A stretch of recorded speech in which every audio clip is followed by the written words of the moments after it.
प्रिय विद्यार्थियों नमस्कार।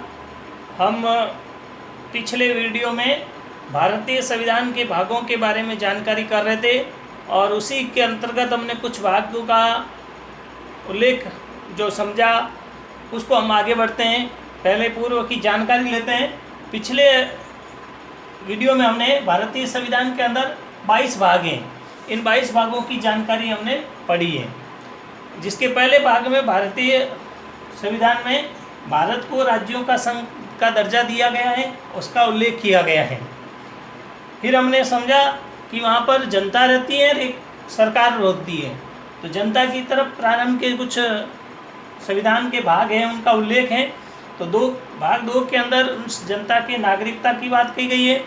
भाग 3 के अंदर उनके अधिकारों की बात हुई है। भाग 4 में नीति निर्देशक तत्वों की बात हुई है। भाग 4(a) के अंदर उनको मूल कर्तव्य दिए गए हैं।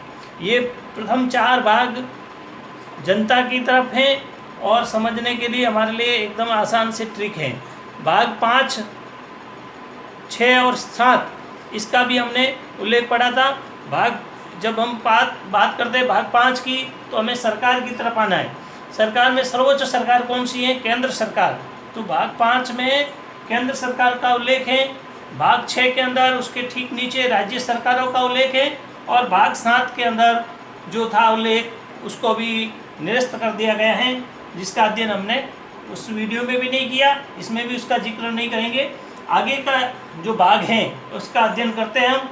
आपने इसका पहले से स्क्रीनशॉट ले लिया होगा, नहीं लिया है तो आप तुरंत लेवे। बात करते हैं हम भाग 5, 6, 7 तक अध्ययन किया था, उसी के आगे का भाग 8। भाग 8 के अंदर हमें जो उल्लेख मिलेगा वो जो ऊपर उल्लेख था वो राज्य सरकार के संबंध में था 6 में। 8 के अंदर जो है वो केंद्र शासित प्रदेशों के बारे में उल्लेख है। किसके बारे में उल्लेख है उसमें? भाग 8 में लिखिए आप, केंद्र शासित प्रदेश। केंद्र शासित प्रदेश कितने हैं? 8 हैं। केंद्र शासित प्रदेशों का उल्लेख किसमें है? भाग 8 के अंदर है। और वो कितने हैं?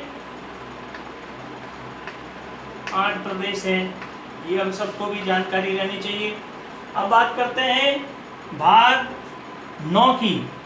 भाग 9 की जब बात करते हैं तो राज्य सरकारों के बाद में नीचे की सरकारें आती हैं, जिसको पंचायती राज व्यवस्था कहते हैं।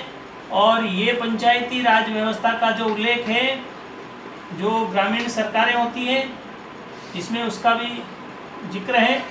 पंचायती राज व्यवस्था का उल्लेख भाग 9 के अंदर किया गया है। पंचायती राज व्यवस्था भाग 9 के अंदर पंचायती राज व्यवस्था या राज क्षेत्र के बारे में जानकारी दी गई है। भाग 9 के बाद आती है भाग 10 की बात। भाग 10 बात जो आती है तो हमारे देश में कुछ ऐसे क्षेत्र हैं जो मूल धारा से बहुत दूर हैं, जहाँ पर एकदम सुदूर क्षेत्र हैं, वहाँ पर कुछ जनजातीय लोग रहते हैं। तो जनजातीय क्षेत्र की बात जो है वो भाग 10 के अंदर है। जनजातीय क्षेत्र, जनजातीय क्षेत्र का उल्लेख भाग 10 के अंदर, संविधान के भाग 10 के अंदर जनजातीय क्षेत्र का उल्लेख किया गया है। इस तरह से हमने 8, 9 और 10 को समझा है। यहाँ तक हमें सरकार के प्रकार और राज्य सरकारें और राज्य के अंदर रहने वाले जो राज्य व्यवस्था है वो ग्रामीण सरकारें हैं, उनके क्षेत्र की बात है। और कुछ ऐसे क्षेत्र जो कुछ हिस्से अलग हैं, जो मूल धारा के साथ जुड़े हुए नहीं हैं और एक सुदूर क्षेत्र हैं, उसकी बात भाग 10 तक की गई है। भाग 11 से लेकर आगे 22 तक हम सीखेंगे, एक ट्रिक के माध्यम से सीखेंगे ताकि आसानी से हमारे समझ में आएगा। आप इसको लिखिए जल्दी से।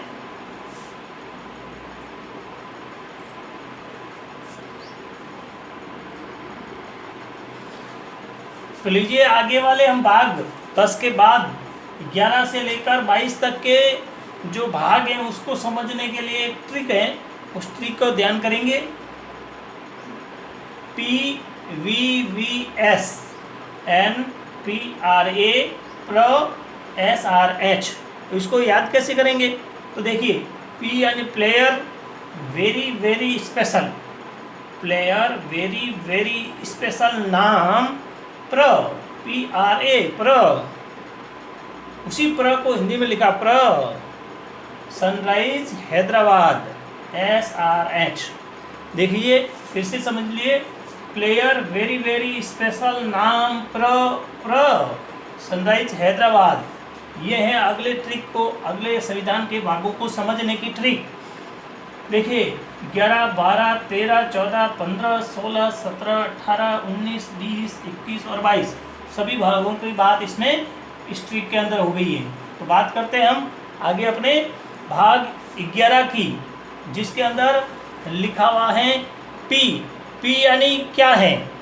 तो देखिए भाग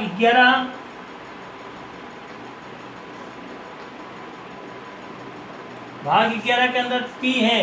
P यानी हो गया प्रशासनिक क्षेत्रों की बात।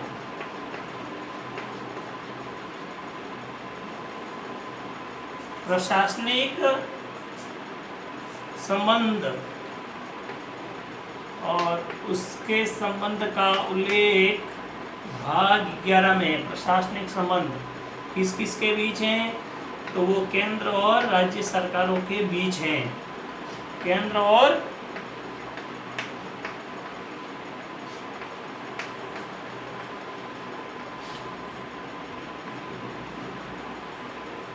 राज्य के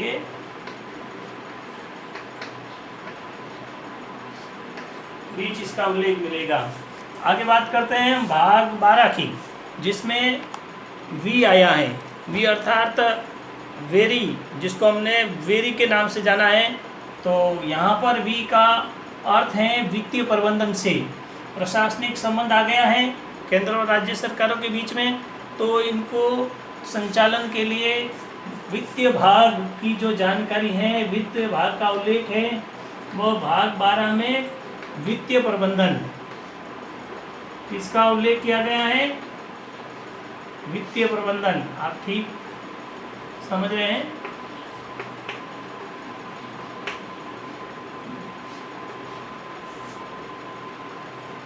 बात करते हैं भाग 13 की, जिसके अंदर भी वी आया है। ठीक है ना? वी यानी वेरी है। देखो यहाँ वेरी वेरी यानी बहुत आवश्यक है, वेरी इंपॉर्टेंट है। क्या है? वित्तीय प्रशासन, वित्तीय प्रबंधन, देश की राज्य सरकारों की या अपने खुद की भी व्यवस्था संचालन के लिए वित्तीय प्रबंधन अच्छा होना चाहिए, तगड़ा होना चाहिए, इसलिए उसको वेरी कहा गया है। दूसरा और वेरी आया है, ठीक है ना? तो वो भी बहुत आवश्यक है। तो वो क्या है? तो वो है व्यापार और वाणिज्य। हमारा जो व्यापारिक क्षेत्र है, वाणिज्य क्षेत्र है, वो अच्छा होना चाहिए। ठीक है ना? तो इसको भी देखो वी के रूप में दर्ज अपने परिभाषित किया है और इम्पोर्टेंट है। वी यानी बहुत महत्वपूर्ण है। तो हमारा व्यापार और वाणिज्य का जो उल्लेख है वो भाग 13 के अंदर मिलता है। आगे आया है स्पेशल अपना आप में कुछ विशेष है। तो क्या है? तो भाग 14 के अंदर एस का मतलब हो गया है सिविल सर्विसेज का उल्लेख। ये सिविल सर्विसेज की व्यवस्था है, तो इसका संबंध का जो उल्लेख है उसको हमने स्पेशल के नाम से यहाँ पर परिभाषित किया है। अगला आता है हमारा एन, नाम से हमने परिभाषित किया है, वो है भाग 15। क्या है भाग हमारा? 15। इसको यहाँ पर भाग 15 के अंदर जो उल्लेख किया गया है वो निर्वाचन का किया गया है। किसका किया गया है? निर्वाचन प्रणाली का किया गया है। देश के अंदर जो सरकारें बनेगी वहाँ पर किस प्रकार की निर्वाचन प्रणाली होगी, इसका उल्लेख भाग 15 में मिलेगा।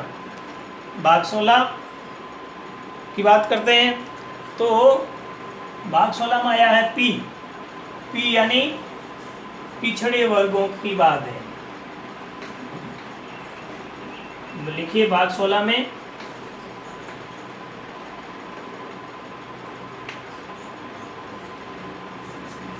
पिछड़े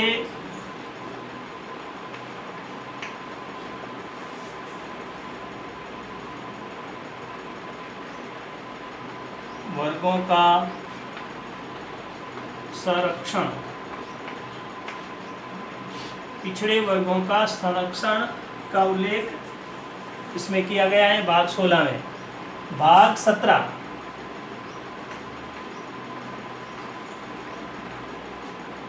17 में आर यानी राजभाषा,